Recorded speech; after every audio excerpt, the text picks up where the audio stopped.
David's little fib.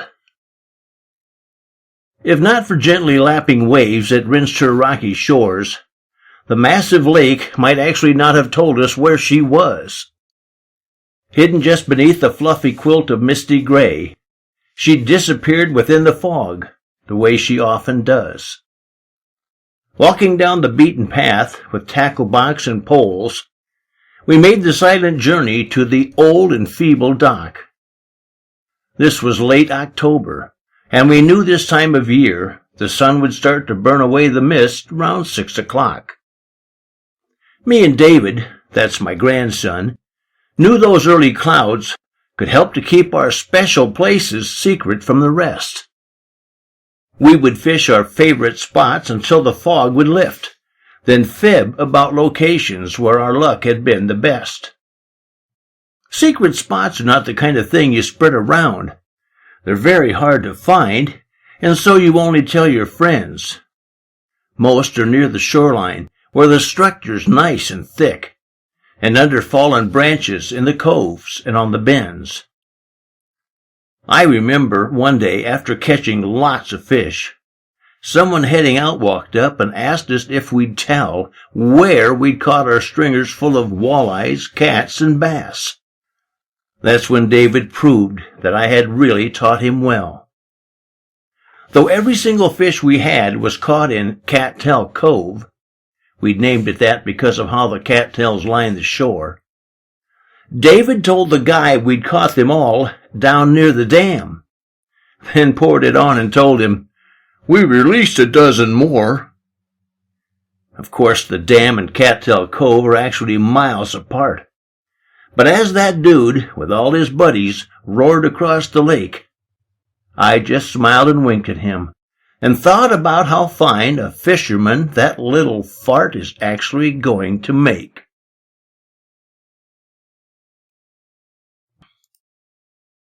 Don't hold your breath. Well, there's no point in boring you with all the sordid details. Much of what you've heard before pertains to this as well. Far too many times, for children born out of wedlock, life becomes a story like the one I'm going to tell. Thurgood was the one and only child of Tyra Cooper. His mother, for good reason, chose to raise him on her own. And when he reached the age where she believed he'd comprehend it, she told him why she felt that they were better off alone. Blessed with her devotion and her greatest of intentions, just the same as any child whose mother loves him true, his start in life seemed comparable to those whose folks were white. But not so long thereafter, he would hold a different view. Early on, the only major differences he noticed were where they lived, what they wore, and what they had to eat. He had no way of knowing at the time how hard his mother worked to keep them housed and fed and shoes upon their feet. Raised without a father, Thurgood had to look to Tyra for absolutely everything, including inner strength. And Tyra clearly understood the role she had to play. Resolved to make this happen, she would go to any length, sacrificing time with friends when Thurgood needed help. Juggling her relationships, she took the time she'd find to help him with his schoolwork, using every chance she got to fortify his character and educate his mind.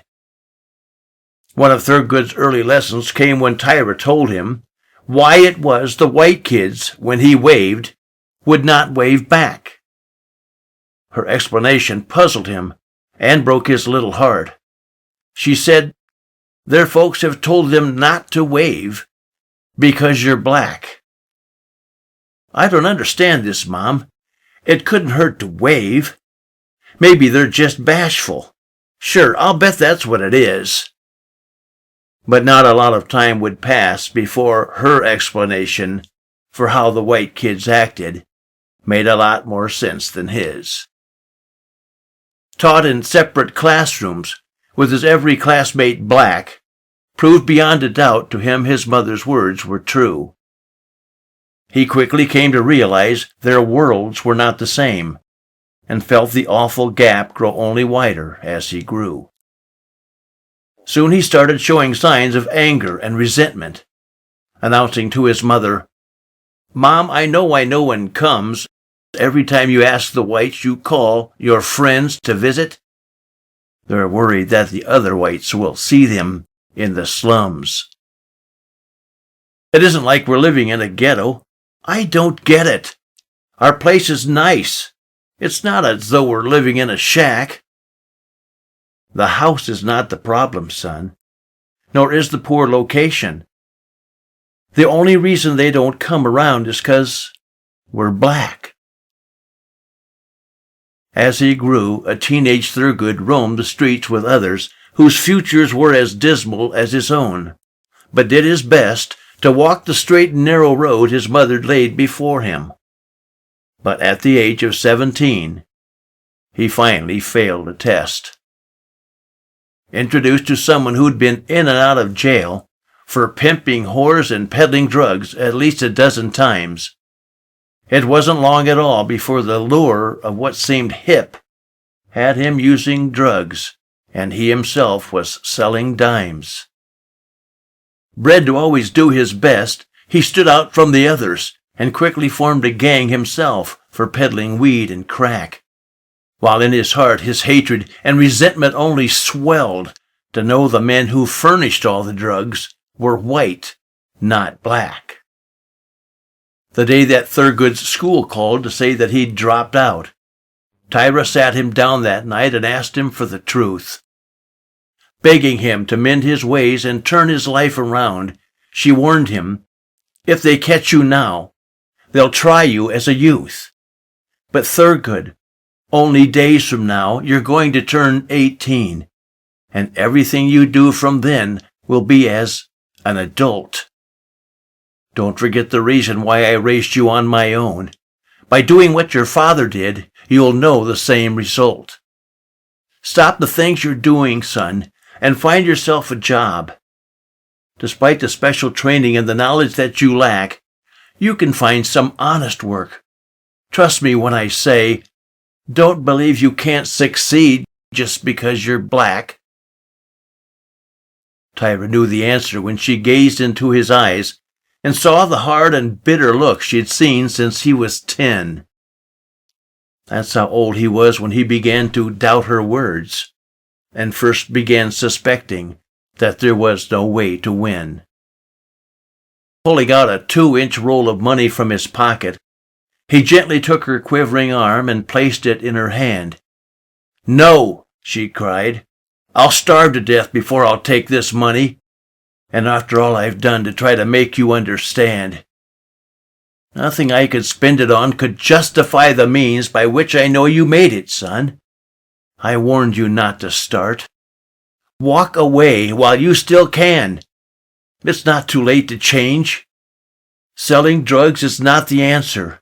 Please don't break my heart. Damn it, Mom, I love you more than anything on earth. You did your best to steer me right and keep my life on track. But I've applied for 20 jobs at least this month alone, and as you know, not one of them has ever called me back. I understand the reason why you won't accept my help, but if I earn some money right, I promise I'll stop by. You were always there for me, and Mom, I swear to you, I'm sorry that I let you down. I hate to see you cry." As the door behind him closed, young Thurgood felt the shame he'd known since he was 5 and had suspected for so long stood between the strength he'd need to be the man he'd like and paths of self-destruction that he'd always known are wrong. In the note he left behind, directed to his mother, he wrote this little 4-line poem, which I am proud to share. He gave it to the warden just before he left his cell, then headed down the hallway with the preacher to the chair. Discrimination thrives on hate and nurtured misconceptions. I prayed that it would disappear while I was still alive.